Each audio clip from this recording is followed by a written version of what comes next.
Some feuds go deeper than any simple competitive rivalry, and when it comes to Israel Adesanya versus Dricus du Plessis, it does seem like anything could happen. African, but I ain't no brother of yours, son.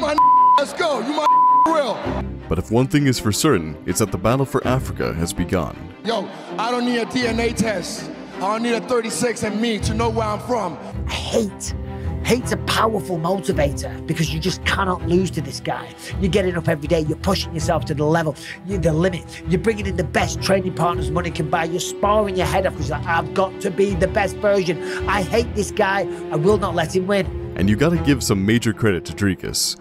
This feud with Adesanya could have turned into nothing, just some random tweets and comments fired back and forth.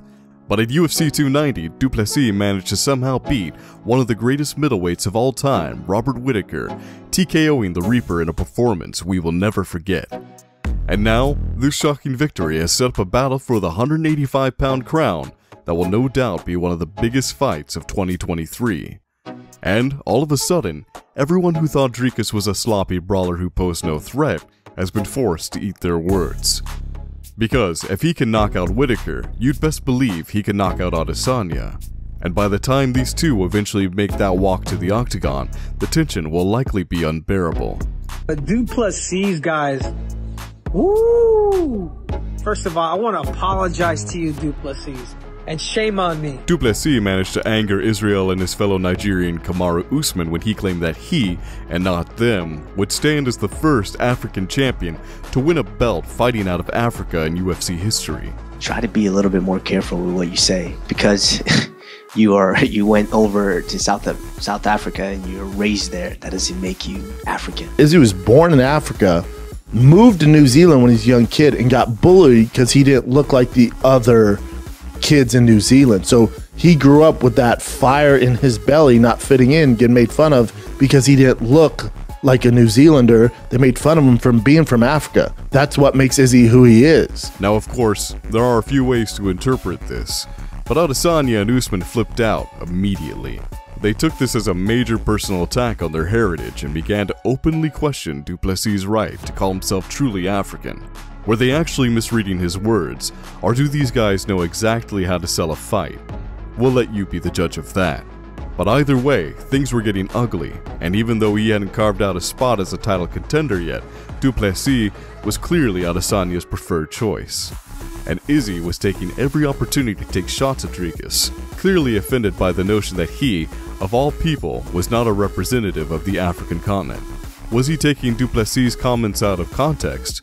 Maybe, but the media started to eat it all up, and all of a sudden, the middleweight division had a very interesting rivalry on their hands. The only thing stopping this huge cultural clash from happening was a man by the name of Robert Whittaker, but the entire MMA community were forced to accept that they had severely underestimated Dricus when he went out there at UFC 290 and put a pace on Rob that eventually broke him. This was no lucky punch, this was a very strong performance, one that saw Dricus totally outmuscle the Reaper. And when the TKO came, Israel Adesanya was sitting cage side, probably seeing dollar signs in his eyes. If the UFC needed to cut a promo for this fight, well then the perfect moment came when Izzy made his way into the cage and started a war of words with du Plessis there and then. And if there was any chance that race and nationality would be left out of this picture, then this face-off pretty much made that impossible. No, this fight, when it does become official, has some real potential to get nasty. This is a real feud, with some genuinely dangerous possibilities that could play out between now and fight night. And who knows, maybe there won't even be a handshake at the end. Does Israel actually hate Dricus du Plessis? Well, only Izzy himself can answer that question, but when du Plessis decided to bring up the idea of him being the true African champion, he opened up a conversation that quickly led to some major conflict. And I can jump a few more to get in that top 20 and start making my way to that title, because that's ultimately what I want within the next 2 years. I want to be the first real African champ, trained, born, bred in Africa. Well, I mean, did those belts ever go to Africa? As far as I know, it came to America and New Zealand. Fighting in the UFC. Myself and Cameron, we breathe the African air. We wake up in Africa every day. We train in Africa, we're African born, we're African raised. We still reside in Africa, we train out of Africa. That's an African champion, and that's who I'll be. And it doesn't matter what he meant when he said that. There's no going back now. because technically what he said is 100% true. Each of the other 3 UFC champions who were born in Africa all made their rise in a different country.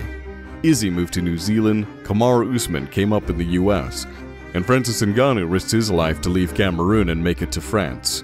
Du Plessis, on the other hand, came up with a South African gym and fought in South African promotions all the way up until he was 11-1. It's easy to see what Du Plessis was trying to say. To be honest, Adesanya is a smart dude. There's a good chance he knows exactly what's really going on.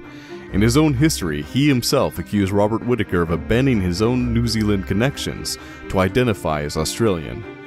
Something doesn't quite add up, without making Izzy look a little hypocritical. But even without this drama, it is clear that these two guys do not like each other.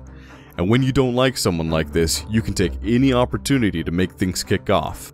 With UFC 290 out of the way, it's pretty clear that these two are on a real collision course. And Izzy, being the businessman that he is, knows that this crazy drama will sell a hell of a lot of pay-per-views. But is there a danger that things could get out of hand? Well, based on the early signs, it does seem like this feud could get very, very heated. In fact, don't be surprised to see both men cross some major lines when they meet in person next.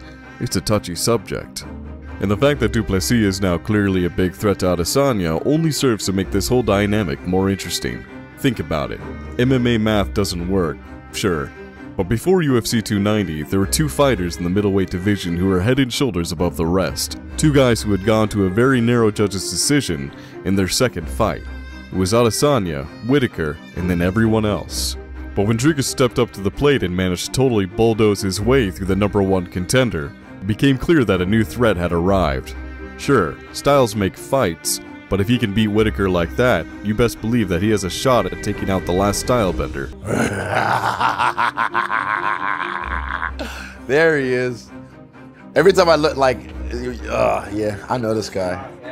I know this guy. Every time I see him, I'm just like, yes. Because I don't see him often. Dricus doesn't fight like a regular athlete. He's unorthodox, explosive, and insanely powerful in there.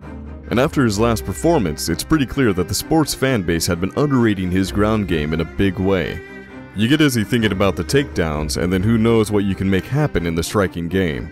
All we can say for sure is that this fight has all of the makings of a classic, and everything from the potentially volatile relationship between these two to the actual stylistic clash on fight night makes this bout feel like an event that is bound to deliver.